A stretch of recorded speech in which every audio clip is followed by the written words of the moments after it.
Welcome to Work from the Inside Out, a podcast that highlights real-life stories, practical strategies, and best practices for transitioning your career from unhappiness and dissatisfaction to fulfillment, meaning, and joy. Now here is your host, career and executive coach, Tammy Guler-Loeb. Hey, everybody. I am so excited to be here today. This is launch week for my book, and I have an extra special guest today. Actually, she's my host today. I'm going to hand over the reins to my friend and colleague, Darcy Eichenberg.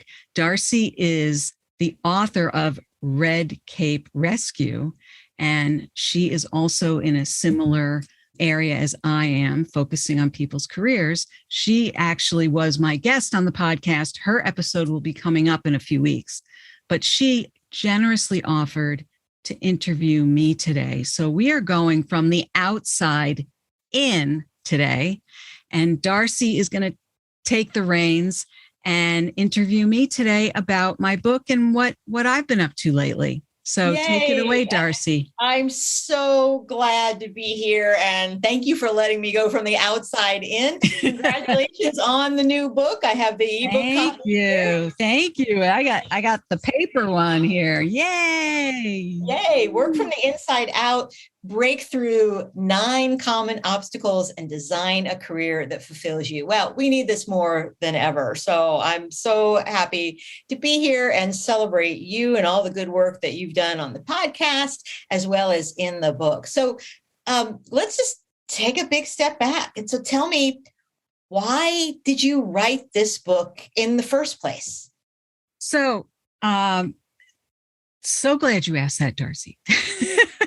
So I've had this book kind of inside of me for a long time. I have always loved hearing about people's stories of where they started work-wise and how they developed their ideas and whether they were happy at work or not, or why they went into the kinds of work they did. And I always wanted to tell their stories and always have found myself excited about meeting people who love what they do and what's at the root of that. And so over the years, I've just wanted to tell their stories. And probably several years ago, I started to think about putting it into a book, but also using those stories as a platform or an example for other people who are also looking to find their next best step in their career, or looking for some inspiration to find a career that would be more fulfilling for them. So about 3 years ago, I was at a conference and with a group of colleagues, and we were at dinner, and all of a sudden I just blurted out, I'm going to start writing a book next year.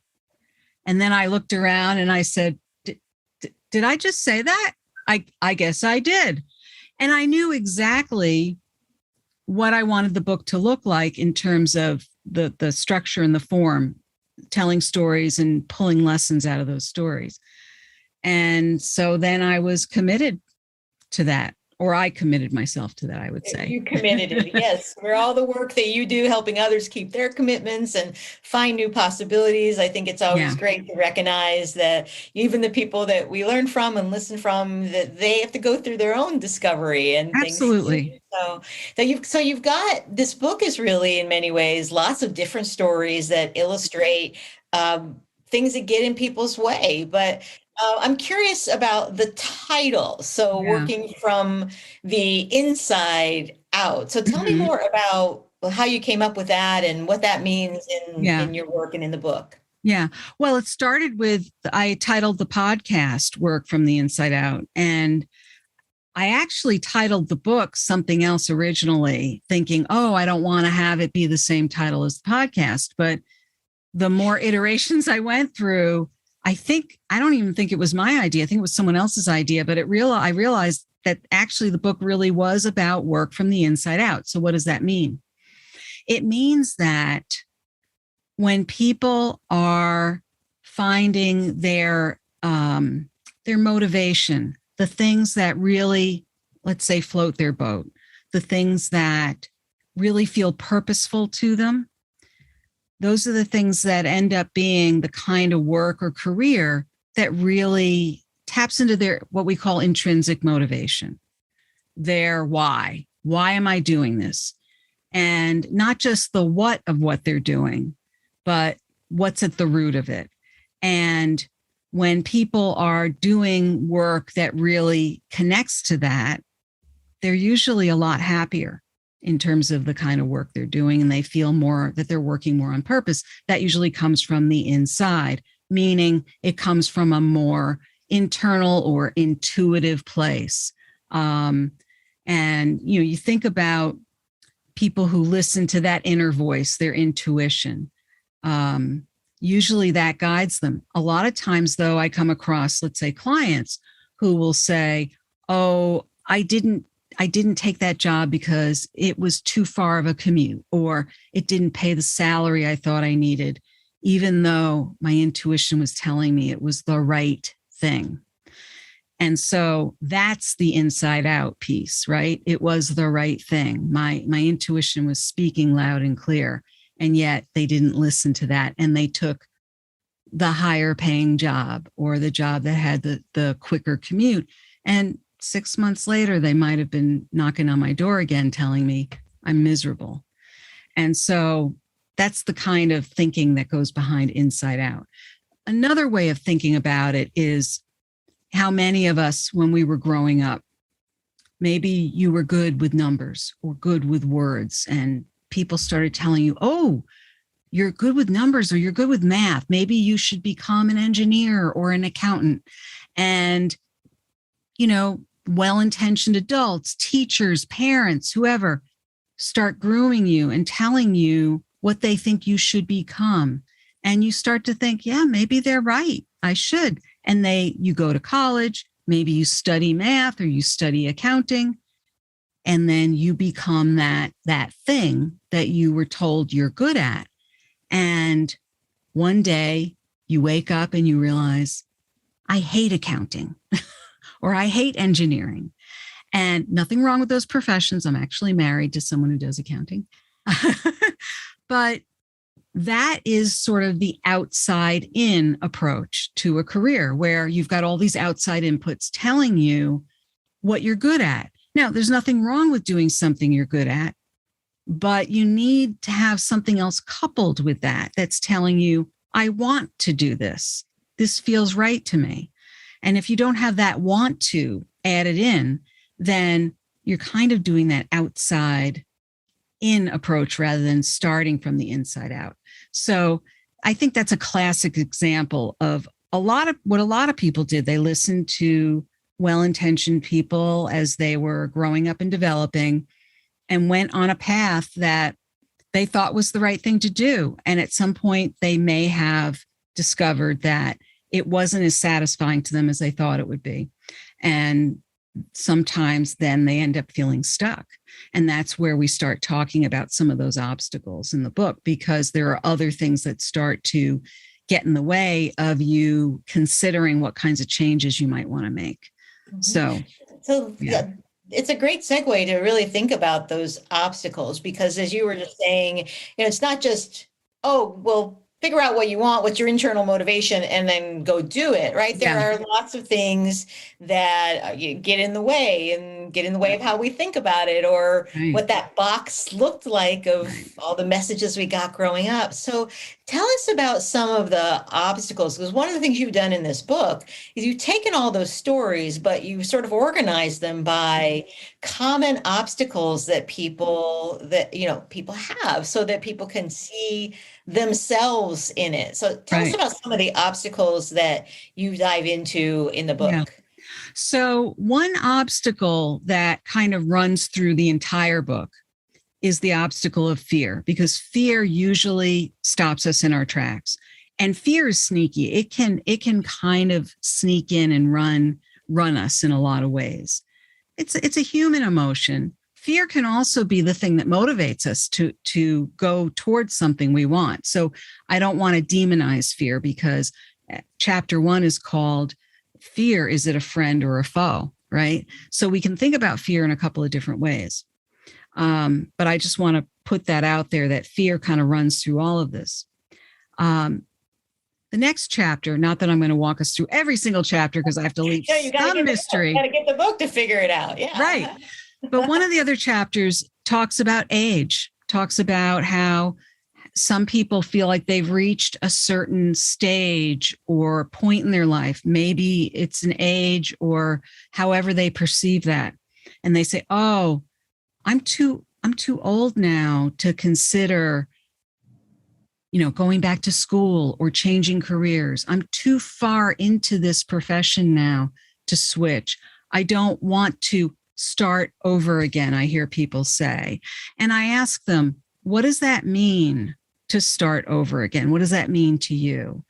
And a lot of times people are thinking very, very narrowly about what that would mean. And they've made up a complete scenario and story in their heads about what they think that means. It's based basically on probably very little of what they know to be true, because they're just imagining what they think would happen. In the book, I tell the story of 3 different people who I have known who at ages 40, 50, and 58, who changed careers dramatically. And each of them did it in a way with great fortitude. So these were not people who actually went about it from a place of fear. They went about it from a great place of passion and desire to do what they did. So even though I'm not showcasing the fear part of it and how they overcame the fear, I am showing what's possible. And that's really a lot of the stories in the book are trying to show the reader these things are possible. It is possible to change careers, even if you are 40, 50, 58. I had a client who I profile in this book who was a software engineer, and he had gotten laid off, and he decided he really wanted to work in the field of affordable housing, which is nonprofit. He came from corporate. It's a totally different area than where he was. And after working together for about 6 months and a few other things that he was doing, he got a job as a program manager in a local housing authority running a program. And I have to tell you, it was a real stretch for him in many, many ways, in terms of getting him to network. Think about, a lot of engineers are not the most sociable people. I had to get him to network. That was a push. He was 58. He didn't look 58. He looked like he was in his 60s. So there are a lot of things that were going against him. As much as I hate the idea of ageism, it's out there. But I can tell you that these are things that are all not easy to overcome, but they can be overcome. So age is one. The other one that comes up a lot is I have too many responsibilities. I have kids to put through college. I'm supporting a family, or my aging parents are depending on me. I couldn't possibly make a change right now. I have too many responsibilities, too much on my plate. Usually what they are referring to is, on the income side, the financial side. Totally understandable. I am not suggesting in this book that anybody should throw all caution to the wind and empty out their bank account or drain all their resources to change careers. It's not an all or nothing kind of thing. Another point that I make in the book, be aware if you start to think in all or nothing terms about anything, because that's actually what fear often does to us, is it pushes us to think about it's either this way or that way. So fear will drive us to that. And usually there is a ground somewhere in the middle between all or nothing. If we can find our way to that more middle ground, we're going to find our way to a place of greater possibility. And that's a lot of where the book goes. Word. Yeah. Possibility is such a key word in that, because even everything you're describing, we see such small possibilities for ourselves, yet really they're so much bigger than we can imagine. Yeah. And being able to see yourself in a book like this and being able to see hey, that's my obstacle too, or that's the story that's going on in my head too. Mm-hmm. And having some real life examples of people who've overcome it and how they did it, even if you're going to not follow those exact steps. Right. But knowing that, oh, if it's possible for someone else, that increases the odds that it's possible for me too. So absolutely. Yeah. So tell me, so who is the person that you wrote this book for? Mm-hmm. Well, I think we've identified a couple of people already. Some people who are more in the mid-career or later career stage of their life. Definitely. Anybody who's been around the block at least once and has discovered that they at least want to consider making some sort of a change. It doesn't mean that they have to make a complete, flip over to a new career. It could be that they want to grow within the industry they're already in, or perhaps they want to take their functional skills and apply them in a different industry. So those are, there's a variety of changes that people can make. But I also think that there are some good mindset shifts that are suggested in the book that also would apply to people who are earlier in their career, so that they could perhaps even avoid some of these obstacles and barriers going forward and start launching their careers earlier on into that world of possibilities and continue to think more broadly as they go forward. So I would think that the book could be very helpful to people who really want to explore a variety of possibilities and are curious to learn about what does a career path look like for a variety of people, because the stories that I tell start with telling the story of somebody's, in some cases, telling the story of their childhood, telling the story of their first job, or how they grew up, or influential people in their lives. So there's a lot of relatability to these people when they were much younger, and then how they progressed and developed through their careers from their earliest years onward. So it gives people a view of how things started and then how they developed later on. Again, I think to be able to make it relatable, that not everybody was, automatically successful, or not everybody just, had their magic wand and make things happen. So no, not at all. Yeah, I think that's great. So obviously the process of writing a book, and you said you thought about it for a while, then at that table with your colleagues, you're like, I'm going to do it. Then you're like, I'm going to do this. What am I going to do? What was the experience like for you? Like, were there surprises along the way? Were there things you learned about yourself and your work? A lot, actually. So first of all, I decided to start writing in January 2020. And I'm not one of these like New Year's resolution type people, but for some reason, I just decided January 2020 was the time to start, not realizing that within 6 to 8 weeks, we'd be in the middle of a lockdown. And while that was devastating for pretty much everybody I knew in one way or another, because they felt either they were devastated by illness or by job loss or feeling trapped, I probably was a bit of an anomaly, because I was thinking, well, this is great. Now I get to just sit and write. Now, it really wasn't great for a lot of people, and I want to be really clear about that. But there was something about the limitations of the lockdown and the stillness and the structure that provided me that really was an amazing opportunity, because I was really worried about how I was going to structure and balance my life, having a full coaching practice, doing some consulting, and trying to write a book within a timely manner. I did hire a writing coach. That brought a lot of surprises with it. And, I had no idea what it was like to work with a writing coach. So I think one of the biggest surprises of all in the process was I just, after about 6 months, started to say, oh, I guess I can call myself a writer now. I never thought of that. I just thought I was writing a book, not that I was identifying myself as a writer.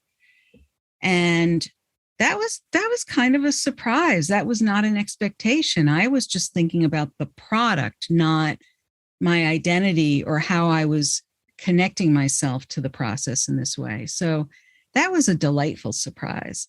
I've heard that from other people where there's something about the label of a writer or an author that we feel is too grandiose. But Yeah. the truth is that you were always writing these stories. It's just now they're down in a form where we can share them with other people. Yeah, I know. I mean, you've had this experience twice now, right? I have been through that, and the load of surprises and all of the all the learnings along the way, and let me give you a hint, they just keep coming. So. Well, it's delightful. I have to say, that whoever they is, what they say about the creative process, right? So I was developing habits around writing and writing on a regular basis. And I had a few times when I just would wake up in the morning, literally with parts of the book or actually the outline for a second book in my head. And I thought, this is what songwriters talk about when they wake up with a song in their head. And I thought, I just can't imagine what that's like. Now I can. It happened. So tell our podcast listeners first, I mean, is there going to be a second book? Do we already have it outlined? Oh, yeah. There's a second book. I jumped out of bed that morning, and people who know me know that I don't do that. I don't jump out of bed. I'm not a morning person. I did. And so I have a Google folder called Book 2, TOO. And it is, I actually haven't looked at it since I outlined it because I didn't want to distract myself from this book. But yeah, there's another book brewing out there. I'm going to give it a little time. Probably a good idea. Yeah. Yeah, there's only a little bit to do with, putting this book into the world. I think a lot of folks don't recognize, your longtime listeners may not always recognize that how much it takes to put the book out there and get it in people's hands so that it can be of help to people. And it sounds like, there's a lot of people who could benefit from this. So, curious too, we're in this time where there's so many changes happening in the world of work with the Great Resignation and hybrid work. So how did you address that? Starting it in 2020, how did you address that in the book? Well, I didn't address it directly in the book. It's actually really occurred to me because I finished writing the book some time ago, and once I finished writing, a lot of this, information about the Great Resignation started to bubble up in the news. So I've actually been thinking about it now and realizing that it really is relevant to the book, even though it's not in the book. Maybe it'll come up in the second edition of the book. Who knows? Well, I know it'll come up in conversations about the book. Yeah. Because people are looking for absolutely different ways to be able to manage through a time of continued change. And we're not right. There's no normal. We're not exactly. Down. It's going to keep going. We're not. I totally agree with you. I think that given that what the book is talking about in terms of staying open to possibilities, it's clear that people are opening up to possibilities that they never realized they could. I think that's what's going on with the Great Resignation. I think we're still trying to understand what that is exactly. I'm not sure that it is what the news reports say it is. I think we're still learning about it, but it's definitely, people are starting to feel more empowered about the choices that they're making about their work. And that delights me in many ways because that's really what the book is suggesting. So if anything, it's more aligned with where the book is going. But I still think that those people who may be making those choices may not have looked for work in a long time. And I think that all the practices around hiring and job search have changed dramatically in the last 5 to 10 years.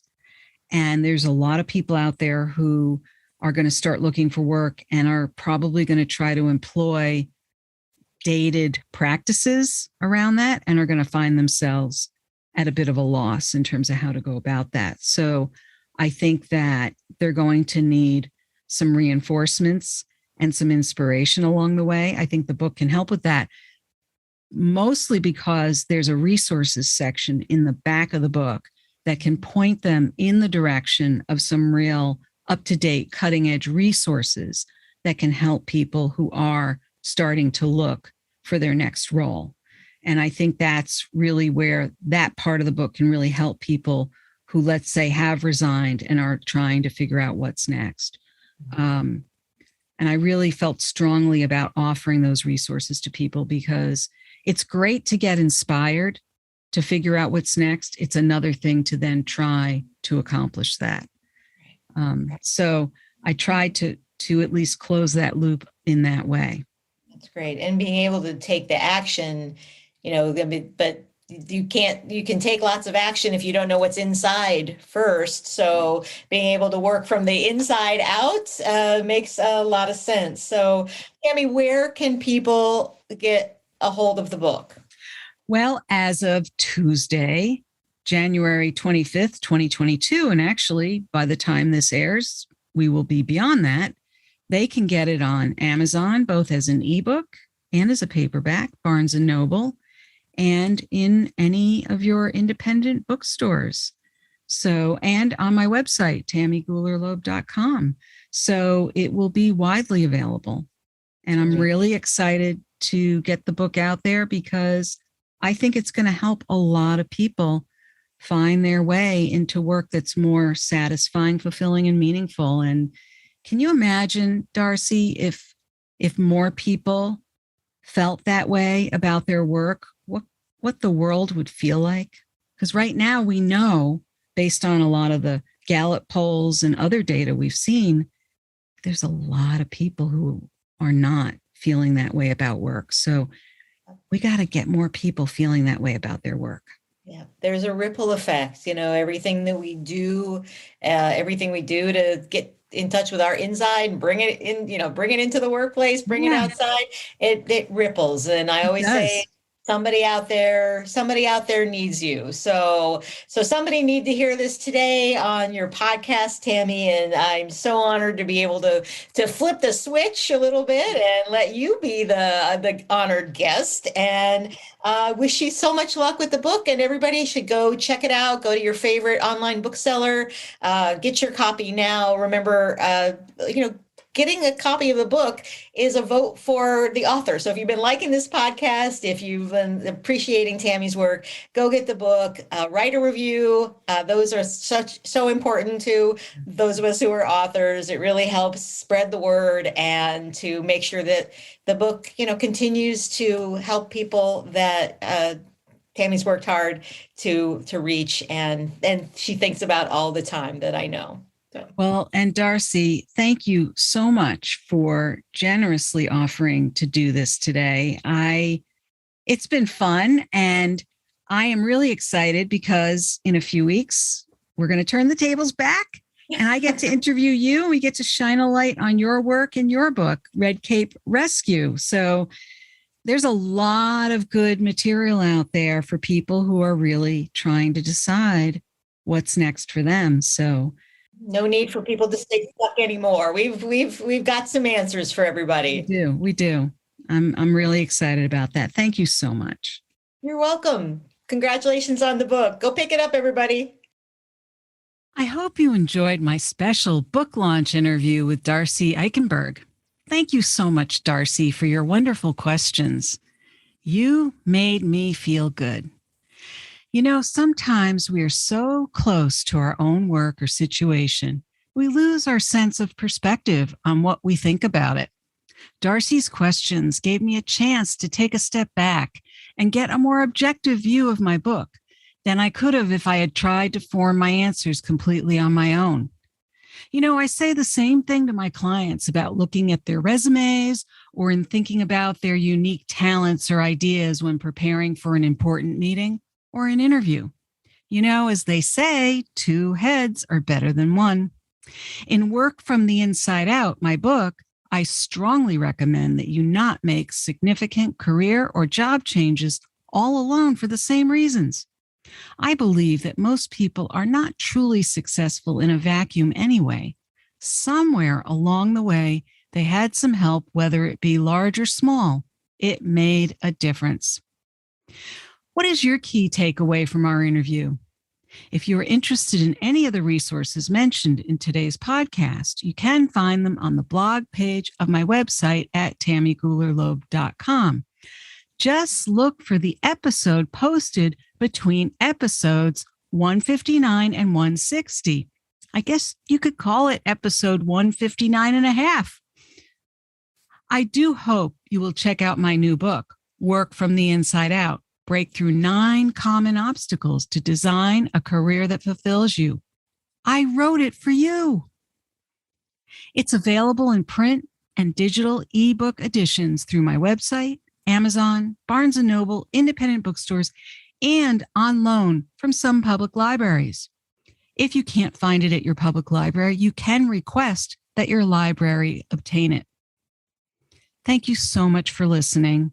And remember, it's never too late or too impossible to increase your sense of fulfillment and satisfaction in your work and other meaningful activities. Let me know how it's going for you. I'd love to hear from you. Bye for now. Thank you for listening to the Work from the Inside Out podcast. For more information, you can find us at www.workfromtheinsideout.com.